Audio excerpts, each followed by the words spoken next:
28 तारीख को पीड़िता का परिवार अपने मामा के घर आकस्मिक मृत्यु हो जाने के कारण वहां चला जाता है। गांव में बारात आई होती है। जो पीड़िता होती है अपने घर में खाना बनाती रहती है। तभी आता है एक दरिंदा। यहाँ यहीं पे हम खाना रोटी बना रहे थे और यहाँ पे मेरा आटा इतना था रोटी बनाने के लिए, तब तक आया ऐसे पटक के मेरा मुंह बांध दिया था साल से। थाना नेबुआ नौरंगिया में लगातार रेप के केस सामने आ रहे हैं, पर प्रश्नवाचक चिन्ह पैदा कर देने वाली ये बात है कि यहाँ की पुलिस क्यों नहीं एक्शन में आ रही है। नमस्कार, मैं मानस पांडे जुड़ चुका हूँ आपके साथ मानस धारा से। यूपी सरकार की नारी सशक्तिकरण, महिला हेल्पलाइन, 1090, एंटी रोमियो स्क्वाड सब जीरो स्तर पर विफल दिख रहा है। ये बात मैं किसी जुमलेबाजी में आकर नहीं, सरकार विरोधी बातें नहीं, ये वास्तविकता और हकीकत बात मैं आपके सामने आज एक एग्जाम्पल के साथ में दिखाना चाहूँगा। क्योंकि मैं कल का रिपोर्ट एक दिखाया जो 7 साल की बच्ची के साथ 1 साल पहले कुशीनगर थाना नेबुआ नौरंगिया में जो 7 साल की बच्ची के साथ रेप हुआ, उसके बाद वो छूट के आया हुआ अपराधी अपने रसूलों के चक्कर में उस परिवार को घर से पलायन करने पे मजबूर कर दिया। वैसे ही से मिलती जुलती खबर थाना नेबुआ नौरंगिया में लगातार रेप के केस सामने आ रहे हैं, पर प्रश्नवाचक चिन्ह पैदा कर देने वाली ये बात है कि यहाँ की पुलिस क्यों नहीं एक्शन में आ रही है, क्यों नहीं फ्रंट रोल पे आ रही है। ऐसा ही जगदीशपुर का एक मामला मैं थाना नेबुआ नौरंगिया का मैं दिखाना चाहूँगा कि जो कि कुछ दिन पहले की बात है। इसका कहानी क्या है, 28 तारीख से ये कहानी स्टार्ट होती है। बात यहाँ से स्टार्ट होती है कि 28 तारीख को पीड़िता का परिवार अपने मामा के घर आकस्मिक मृत्यु हो जाने के कारण वहाँ चला जाता है। गांव में बारात आई होती है। जो पीड़िता होती है अपने घर में खाना बनाती रहती है। तभी आता है एक दरिंदा और उस बच्ची को नोच खाता है। ये बात जब घर वालों को पता चली, जब घर वालों ने आया तो लड़की डरी सहमी और परिवार अपना इज्जत बचाने के चक्कर में 2 दिन तक अपना मुंह बंद किया रहा। और फिर 2 तारीख को कानून के आगे जो बाबा साहब भीमराव अंबेडकर के द्वारा बनाया गया कानून है, उस पर विश्वास रखते हुए पहुंचा थाना नेबुआ नौरंगिया। पर क्या 2 तारीख को जब पीड़िता का परिवार पहुंचता है थाना नेबुआ नौरंगिया, और आज मैं बता देना चाहता हूं कि 3, 4, 5 दिन का समय हो गया और अभी भी पुलिस कोई मुख्य भूमिका में नहीं आई। ऐसा क्यों हुआ? आइए हम कुछ भी बोलने से पहले पीड़िता का बात जानते हैं, पीड़िता का बयान जानते हैं कि आखिर उस रात कैसे और क्या हुआ।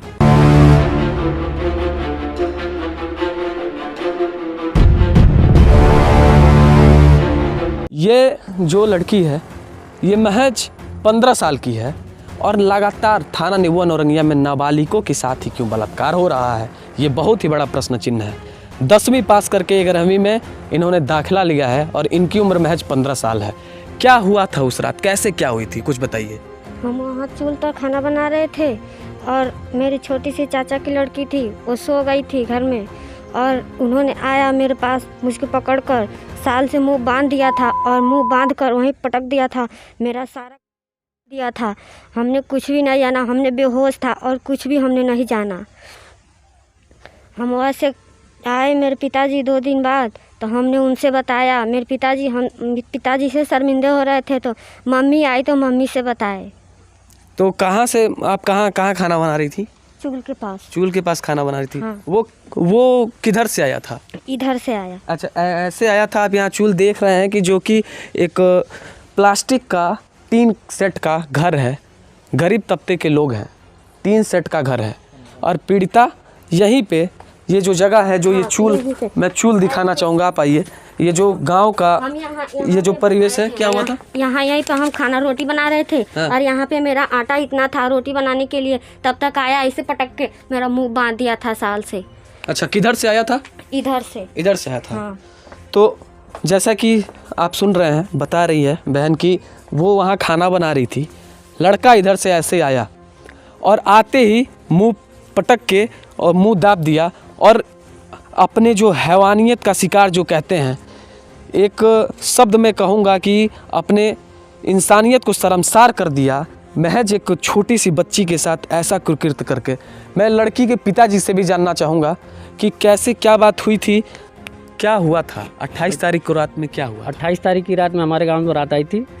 उसके बाद हम लोग, हमारे सास का एक्सीडेंट हुआ था, उसी में हम लोग गए थे परिवार में सब कुछ। हमारी बच्चियाँ अकेले घर में खाना बना रही थी। उसी पीरियड में एक बगल में पड़ोस का जितेंद्र यादव के घर के रिश्तेदार रहता था यहाँ पे, उसका नाम दीपक है, जो आकर के हमारी बच्ची के साथ गलत काम किया है। उसको पटक दिया यहाँ से ले जा कर के। हम जब 2 दिन बाद जब घर पे आए तो हमसे नहीं बता पाई। उसके बाद में उसकी माँ को फ़ोन करके हमने बुलाया। बुलाने के बाद में सब बात अपनी माँ से बताई। बताने के बाद हम जब थाने पहुँचे, थाने पर जा कर के 2 तारीख में हमने तहरीर दिया। उसके बाद पुलिस वाले इस समय तक कोई कार्रवाई नहीं किए। कितना दिन हुआ लगभग? 28 की रात की घटना है, 2 तारीख को हमने दिया है और इस समय तक कोई कार्रवाई नहीं हुई। जिससे हमने पुलिस अधीक्षक महोदय के भी पास हमने पहुंचा, वहां भी दिया। उसके बाद वहां से देने के बाद में महिला थाने पहुंचे। महिला थाने में बात, उसके बाद में कोई कार्रवाई नहीं हुई।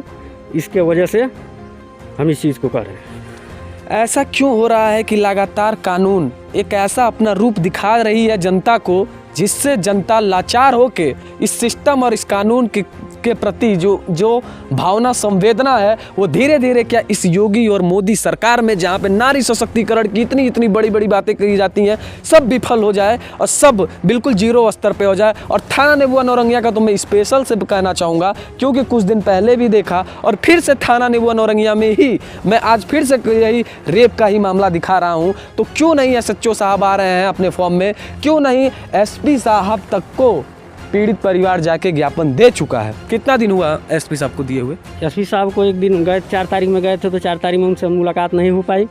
4 तारीख में, उसके बाद में फिर हम 7 तारीख में जाकर उनको तहरीर दिया। बच्ची साथ में गई। क्या बोले SP साहब? कुछ बोले क्या? नहीं, वहाँ से मोबाइल से खींच करके थाने पे पता नहीं किसके पास व्हाट्सएप किए कि क्या किए हमको, या पूरा अब वो तो हम नहीं देख पाए। रेप के मामले को बिल्कुल छोटा सा मामला समझ के SP साहब क्या एकदम इसको लॉलीपॉप समझ के भुलाने की कोशिश कर दिए कि जब पीड़ित परिवार भी पहुंच गया SP के पास। संविधान हमको बताता है कि जब हमारा बात छोटे स्तर से ना सॉर्ट आउट हो तो मैं बड़े स्तर पे जाके करूं। तो बड़े स्तर पे भी जाके SP को, पुलिस अधीक्षक कुशीनगर को भी ज्ञापन देने के बाद जब अभी तक कोई कार्रवाई नहीं हुई, तो क्या ये परिवार कानून से इसका भरोसा उठ जाए और अपने घर में यहीं इस गुंडे और माफियाओं के चलते डर से अपने घर में सिमट कर रह जाए? इस तरह का मामला लगातार थाना नेबुआ नौरंगिया से आ रहा है। तो मेरा एक ही वीडियो बनाने का वसूद होता है, एक ही वीडियो बनाने का मकसद होता है कि गरीब, पिछड़े, वो समाज में जिनको दबा दिया जाता है, जिनकी आवाज़ को ऊपर नहीं उठाया जाता है, मानस धारा उन सबकी आवाज़ बनकर और सिस्टम तक पहुंचाने का काम करती है। वीडियो दिखाने का मकसद SHO साहब और SP साहब तत्काल प्रभाव से इस मामले को संज्ञान में लेकर कड़ी से कड़ी कार्रवाई करें। बहुत बहुत धन्यवाद आप सभी का बने रहिए हमारे साथ और देखते रहिए मानस धारा।